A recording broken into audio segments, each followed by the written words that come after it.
नमस्कार। Today Bihar news और today Hindustan के डिजिटल प्लेटफॉर्म पर इस वक्त आप मुझे देख रहे हैं। मेरा नाम है प्रकाश सिंह। बिहार में विधानसभा के चुनाव होने हैं और इस विधानसभा के चुनाव से पहले चुनावी साल में सीटों को लेकर दावे किए जा रहे हैं। एक ओर महागठबंधन है, दूसरी ओर एनडीए है और बिहार में अकेले लड़ने के लिए जनसुराज भी तैयार है। देखिए, महागठबंधन और एनडीए के अंदर सीटों के बंटवारे को लेकर जो है वो दरार नजर आ रही है और मैं बात करने जा रहा हूं आज इस रिपोर्ट में मुकेश साहनी की। देखिए, महागठबंधन में शामिल घटक दल विकासशील इंसान पार्टी के संस्थापक हैं और बिहार के चुनाव में 2025 में 60 सीट की डिमांड कर रहे हैं। नोट कीजिएगा, 60 सीट की डिमांड मुकेश साहनी कर रहे हैं बिहार में तेजस्वी यादव से। अब देखिए, महागठबंधन के अंदर मौजूदा समय में आरजेडी है, कांग्रेस है, लेफ्ट है और वीआईपी है। तो जाहिर सी बात है कि 60 सीट मुकेश साहनी को मिले तो क्यों, मिले तो कैसे। अब देखिए, मुकेश साहनी को लेकर भाजपा भी इंतजार में है। जाहिर सी बात है कि एक मुलाकात होती है मुकेश साहनी और दिलीप जायसवाल की, और इस मुलाकात की जब खबर सामने आती है तो बिहार में राजनीतिक भूचाल आता है। और फिर अब जब बारी है बिहार में महागठबंधन को अब पूरी तरीके से फाइनली तौर पर मीटिंग को अब आखिरी दौर पर ले जाने की, तो मुकेश साहनी ने 60 सीटों की राग निकालनी शुरू कर दी है। अब देखिए, मुकेश साहनी देखिए राजनीति के बड़े सातिर खिलाड़ी हैं। ये राजनीति में सातिर खिलाड़ी हैं।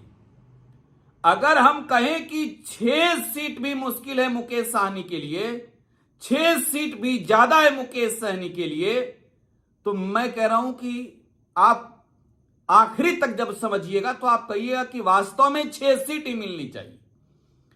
अब बिहार में निषादों के नाम पर इन्होंने राजनीति की है। अब जरा सोच कर देखिए कि निषादों के हित के लिए इन्होंने कितना बात किया है सत्ता में रहते हुए। अब चुनाव है, चुनाव के वक्त ये अति पिछड़ा का बेटा बन जाते हैं और जब बारी आती है सत्ता में रहकर काम करने की तो इन्हें निषाद ही याद नहीं आते। अब बिहार के चुनाव में ये 60 सीट मांग रहे हैं, इनसे पहले इनकी वजूद याद दिला दे।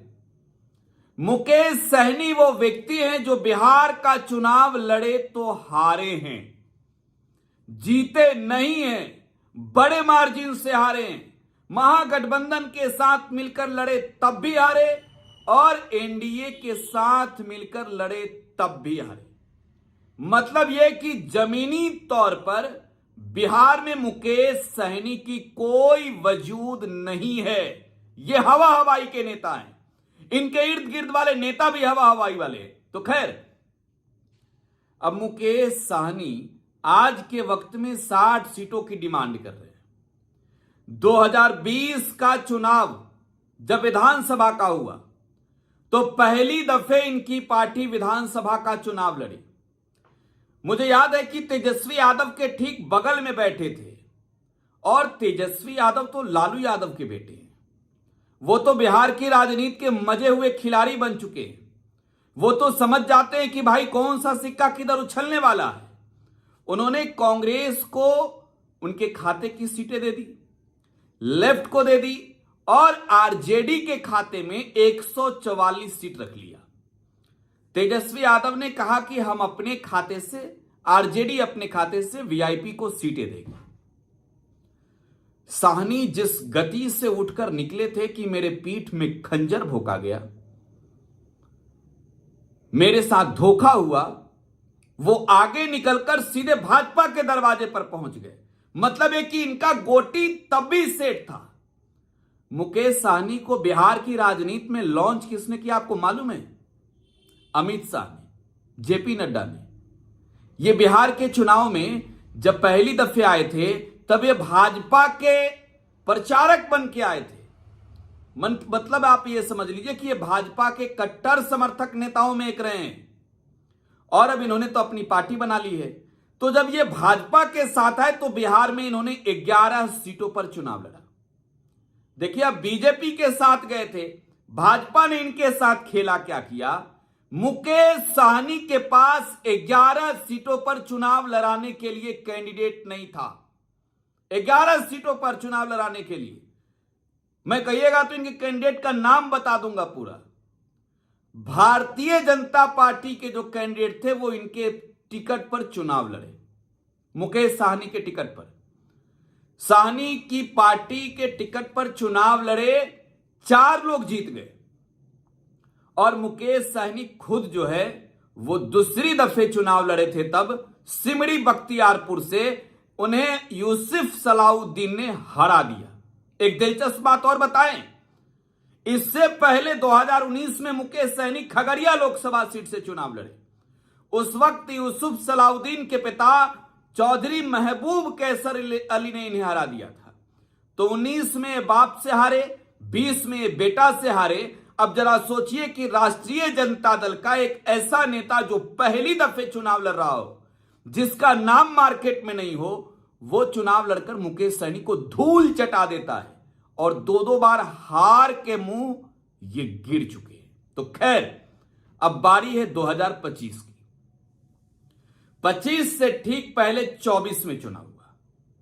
मुकेश साहनी कहते हैं कि 24 के चुनाव में उन्हें जो 3 सीटें मिली, गोपालगंज, मोतिहारी और झंझारपुर, इस सीट पर भले इनकी हार हुई हो, लेकिन मुजफ्फरपुर विधानसभा सीट से जो कैंडिडेट बीजेपी का जीता वो उनका झोला ढोता था। अब जरा सोचिए कि एक मल्लाह का बेटा अगर सदन के अंदर मंत्री बनकर बैठा हो केंद्र की सरकार में, जो इनका झोला ढोता था, तो इन्हें नागवार गुजर रहा है। ये मल्लाह के कितने बड़े विरोधी मुकेश साहनी है, इस बात से अंदाजा लगाइए कि राजभूषण निषाद मल्लाह जाति से है, वोट भी उन्हें मल्लाहों नहीं किया है, खुलकर किया है। और मल्लाह जाति के लोगों ने जब जिताकर संसद में भेजा बिहार में सबसे सर्वाधिक वोटों से, और वो जब केंद्र की सरकार में मंत्री बन गए, तो मुकेश साहनी उनकी फजीयत करते हैं कि हमारा झोला ढोने वाले को मोदी की सरकार में मंत्रालय मिला हुआ है। इन्हें इस बात की खुशी नहीं है कि एक निषाद का बेटा, एक मल्लाह का बेटा मंत्री बना हुआ है। इन्हें वो कुर्सी स्वयं चाहिए। और मैं इसका उदाहरण फिर से दे रहा हूं। 4 सीटें भारतीय जनता पार्टी के कैंडिडेट जो लड़े थे वीआईपी से, वो जीत गए। बाद में मुसाफिर पासवान को छोड़कर 3 तो चले गए थे भाजपा में, प्रमाण है ना इसका। अब मुकेश साहनी के पास मौका था कि भाई 4 लोग जीते हैं, हम तो हारे हैं, हमको कुर्सी नहीं चाहिए था। ये एमएलसी बने और ये बिहार सरकार के मंत्री बन गए। जब तक बिहार में ये सत्ता में रहे, जब तक ये भारतीय जनता पार्टी के साथ रहे, मुकेश साहनी ने एक बार भी, इस बात को अंडरलाइन कर रहा हूं, एक बार भी निषादों के आरक्षण की लड़ाई का ऐलान मोदी जी से नहीं किया। ना बिहार वाले से, ना दिल्ली वाले से, न बिहार में भाजपा के प्रदेश अध्यक्ष से, न देश के भाजपा के प्रदेश अध्यक्ष से। जबकि 2020 में जो बिहार में सरकार बनी थी एनडीए की, वो सरकार भी बैसाखी पर ही थी। अब इससे ज्यादा प्रमाण क्या चाहिए। अब इनको चाहिए 60 सीट, 60 सीट, 60। 10 सीट मिला, खुद हार गए। 3 सीट मिला, खुद हार गए, एक भी नहीं जीत सके। और जो 4 भाजपा वाले थे, क्षेत्र में माहौल बनाकर पहले से थे, वो जीत गए। अब मुकेश साहनी मांग रहे हैं 60। जरा सोचिए कि 60 क्यों, इन्हें 60 की जरूरत कहां है। मुकेश साहनी अपने बदौलत बिहार में चुनाव लड़कर एक कैंडिडेट का जमानत नहीं बचा सकते। बिहार में निषादों के नाम पर इन्होंने बात की, तो जरा ये बताएं कि कितने निषादों का टिकट बिहार में इन्होंने कंफर्म माना है। अगर इन्हें 60 सीट मिल जाता है तो बिहार के कितने निषाद को ये टिकट देंगे, कितना फीसदी देंगे। अगर मुकेश साहनी को मौका आए तो ये इनके मुखारबिंद से जवाब नहीं निकलेगा इस पर। मुकेश साहनी ने 60 सीट मांगनी शुरू की है इस वजह से कि ये चाहते हैं कि इनका तुलना कांग्रेस से हो जाए। अब कांग्रेस राष्ट्रीय पार्टी है और मुकेश साहनी की जो पार्टी है आज के वक्त में पंचायत स्तर की भी मजबूत पार्टी नहीं है। कांग्रेस जो है वो केंद्र की सरकार में रही है। मुकेश सहनी की हालत यह है कि खुद चुनाव हारकर एमएलसी बनकर भाजपा के दया मया से ये मंत्री बने हैं। इन्हें 60 सीट चाहिए, जिनकी खुद की अपनी वजूद नहीं, वो भी बिहार में 60 सीट की डिमांड महागठबंधन के अंदर कर रहे हैं। मल्लाहों के हक पर इन्होंने सियासत पूरी जिंदगी की, लेकिन असल में निषादों के आरक्षण और उनके हित के लिए सरकार में रहते इन्होंने कोई भी बड़े फैसले नहीं लिए। तो जरा सोचिए कि इन्हें 60 चाहिए या 6, सोचकर बताइएगा। अगले रिपोर्ट में इन पर और भी बातें होगी। फिलहाल आप टुडे बिहार न्यूज के साथ बने रहें। धन्यवाद।